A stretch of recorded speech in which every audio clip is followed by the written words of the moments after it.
안녕하세요. I love 9입니다. 오늘도 찾아와 주셔서 정말 감사드리고요. 지금 바로 눌러주시면 최신 소식 놓치지 않고 받아보실 수 있으니까 꼭 부탁드립니다. 오늘 제가 가져온 소식은 정말 엄청난 뉴스예요. 테슬라가 드디어요.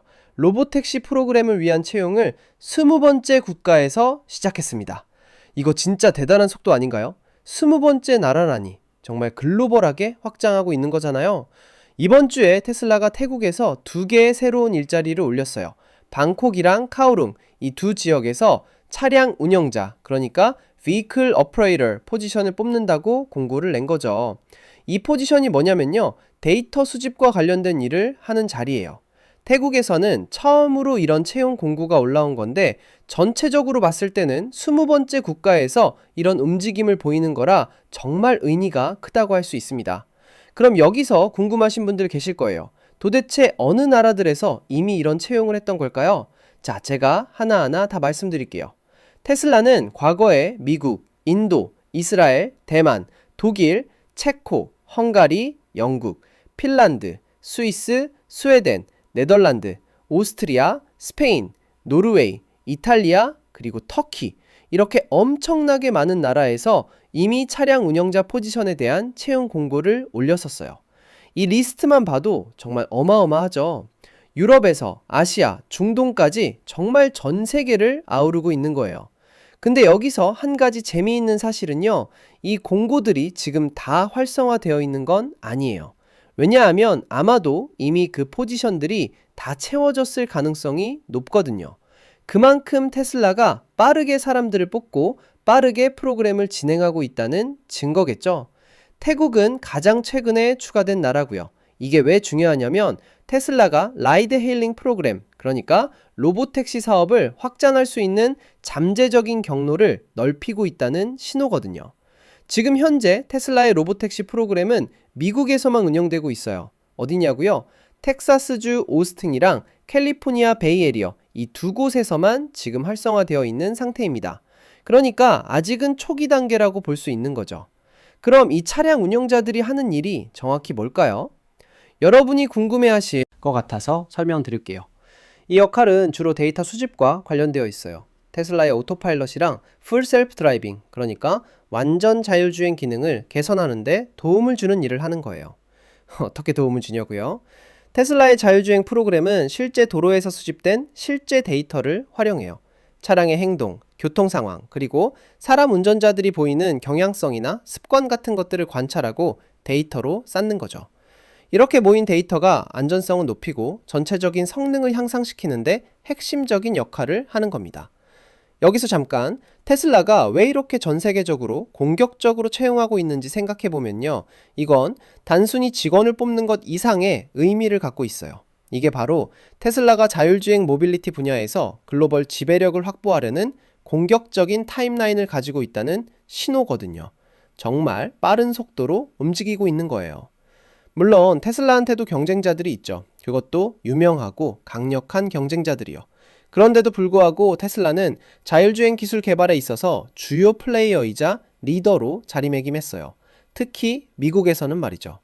왜냐하면 테슬라의 풀 셀프 드라이빙 스위트가 거의 매주 업데이트되고 개선되고 있거든요. 매주요.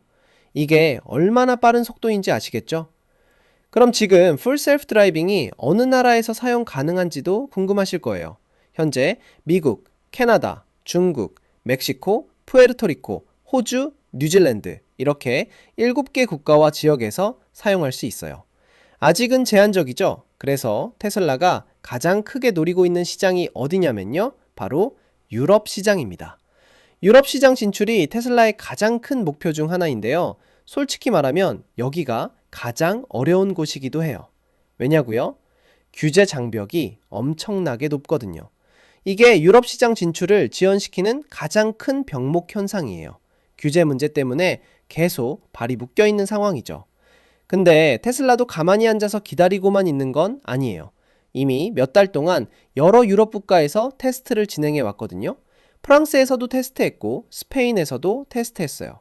그리고 일부 지역의 규제 기관들로부터는 어느 정도 지원도 받고 있는 상태예요. 그러니까 완전히 막혀 있는 건 아니고 조금씩 길이 열리고 있는 거죠. 테슬라는 이 복잡한 규제 문제들을 뚫고 올해 안에 오래요. 유럽에서 처음으로 풀 셀프 드라이빙 스위트를 제공하기를 희망하고 있어요. 와, 만약에 이게 정말로 실현된다면 엄청난 일이 될 거예요. 유럽 시장이 얼마나 큰 시장인데요. 여기서 제가 좀 더 생각해 볼 점을 말씀드리면요. 태국을 20번째 국가로 선택한 게 우연이 아닐 거라는 거예요. 태국은 동남아시아에서 굉장히 중요한 시장이거든요. 교통 체증도 심하고 라이드 헤일링 서비스 수요도 엄청나게 높아요. 방콕 같은 경우는 교통 문제로 유명한 도시잖아요. 그러니까 로봇 택시가 성공할 수 있는 완벽한 테스트 베드가 될 수 있는 거예요. 그리고 카오룽도 흥미로운 선택이에요. 이 지역에서 데이터를 수집한다는 건 다양한 도시 환경과 교통 패턴을 학습할 수 있다는 의미거든요. 테슬라가 정말 꼼꼼하게 지역을 선택하고 있다는 걸 알 수 있죠. 생각해보세요. 테슬라가 20개 국가에서 동시다발적으로 데이터를 수집하고 그 데이터를 전부 합쳐서 인공지능을 학습시킨다면요. 그 양이 어마어마하겠죠? 이게 바로 테슬라의 강점이에요. 다른 회사들은 한두 개 도시에서만 테스트하는데 테슬라는 전 세계 20개 국가에서 동시에 데이터를 모으고 있는 거잖아요. 그리고 차량 운영자 포지션이 계속 채워지고 있다는 것도 중요한 포인트예요. 이게 의미하는 건 뭐냐면 테슬라가 계획대로 잘 진행하고 있고 사람들도 이 프로젝트에 참여하고 싶어 한다는 거죠. 만약에 프로그램이 잘 안 되고 있거나 문제가 있었다면 채용이 이렇게 빠르게 진행되지 않았을 거예요. 미국에서 이미 오스틴과 베이에리어에서 로보택시가 운영되고 있다는 것도 엄청난 진전이에요. 실제로 사람들이 테슬라의 자율주행 택시를 타고 다니고 있다는 거잖아요. 이건 단순히 테스트 단계를 넘어서 실제 상용화가 시작됐다는 의미예요. 그럼 앞으로 어떻게 될까요? 제 생각에는요, 테슬라가 이렇게 빠르게 전 세계로 확장하고 있는 걸 보면 정말 곧 엄청난 변화가 올 것 같아요. 자율주행 택시가 우리 일상의 일부가 되는 날이 정말 머지 않았다는 거죠. 오토파일럿과 풀셀프 드라이빙의 차이도 이해하셔야 하는데요. 오토파일럿은 좀 더 기본적인 보조 기능이고 풀셀프 드라이빙은 말 그대로 완전 자율주행을 목표로 하는 더 고급 기능이에요. 그리고 이 두 가지 모두 지금 이 순간에도 계속 발전하고 있어요. 매주 업데이트 된다고 했잖아요. 태국에서의 채용이 시작됐다는 건 동남아시아 시장 진출의 신호탄일 수도 있어요. 태국 다음에는 어디일까요? 베트남? 필리핀? 인도네시아? 정말 기대되지 않나요? 그리고 유럽 시장도 정말 주목해야 해요. 프랑스와 스페인에서 이미 몇 달 동안 테스트를 했다는 건 단순한 테스트가 아니라 정말 진지하게 시장 진출을 준비하고 있다는 거거든요. 규제 기관들로부터 일부 지원도 받고 있다니까 긍정적인 신호들이 계속 나오고 있는 거죠. 올해 안에 유럽에서 풀 셀프 드라이빙이 출시된다면요. 그건 정말 게임 체인저가 될 거예요. 유럽은 자동차 산업의 본고장이잖아요. 벤츠, BMW, 폭스바겐 이런 전통적인 자동차 회사들의 홈그라운드에서 테슬라가 자율주행 기술로 승부를 거는 거니까요. 데이터 수집의 중요성도 강조하고 싶은데요.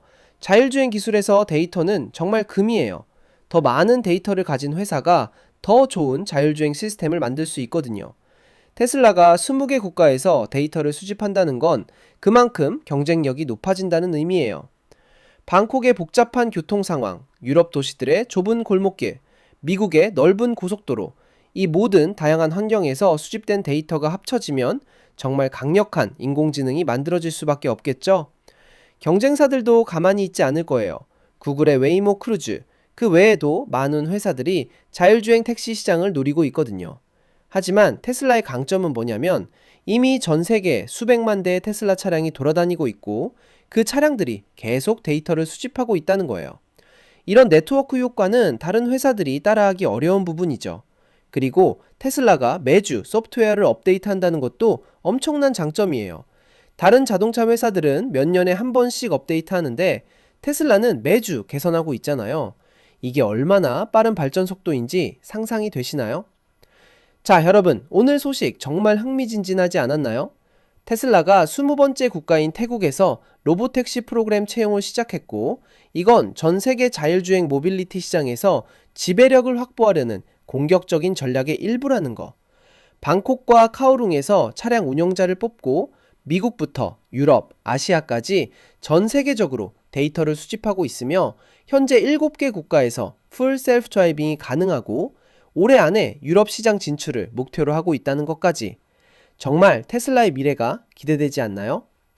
오늘 영상이 유익하셨다면 구독과 좋아요, 알림 설정 꼭 부탁드리고요. 여러분의 생각은 어떠신지 댓글로 남겨주세요. 테슬라의 로보택시가 성공할 것 같으세요? 아니면 경쟁사들이 더 앞서갈 것 같으세요?